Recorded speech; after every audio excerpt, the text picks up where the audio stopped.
প্রিয় বন্ধুরা, দেখতে পাচ্ছেন আমি আম ছিলতেছি। তো হঠাৎ করে আমের ভর্তা মনে চাইলো, তো আমি বাজার থেকে 1 কেজি আম কিনে আনলাম। তো কিনে আনার পরে আমি এগুলো কুচি কুচি করে করলাম। আসলে ছোটোবেলার কথা মনে পড়ে গেল। ছোটোবেলা কতভাবে এইভাবে আমের ভর্তা করে খেয়েছি, বন্ধু বান্ধব মিলে এইভাবে আমের ভর্তা করছি রেডি করে, কত সুন্দরভাবে বন্ধু বান্ধব নিয়ে কত উল্লাসে আনন্দ উল্লাসে আমরা ভর্তা করে খেয়ে। আসলে বন্ধু বান্ধব পাশে নাই, যে কারণে আসলে মজাটাও নাই। তো আমের ভর্তা মজা লাগলে কি হবে, কিন্তু বন্ধু বান্ধব যে পাশে থাকলে একটা মজা লাগে, সেই মজাটা নাই। তো বন্ধু বান্ধব নিয়ে এইভাবে চুরি টুরি করে যারা আম খেয়েছেন অবশ্যই কমেন্টসে বলবেন। সবাইকে অসংখ্য ধন্যবাদ।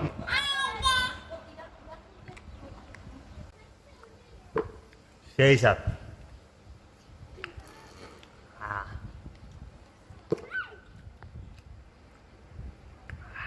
আমার আমের ভর্তা একদম ডান।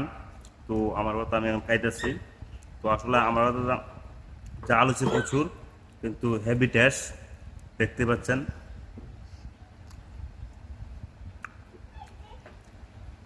জাল প্রচুর হয়েছে, যে কারণে অতিরিক্ত জাল লাগতেছে। তো আমি একাই খাইতেছি, দেখতে পাচ্ছেন যে আমার ভর্তা। তো আমার কাছে খুব ভালো লাগছে, হেভি টেস্ট।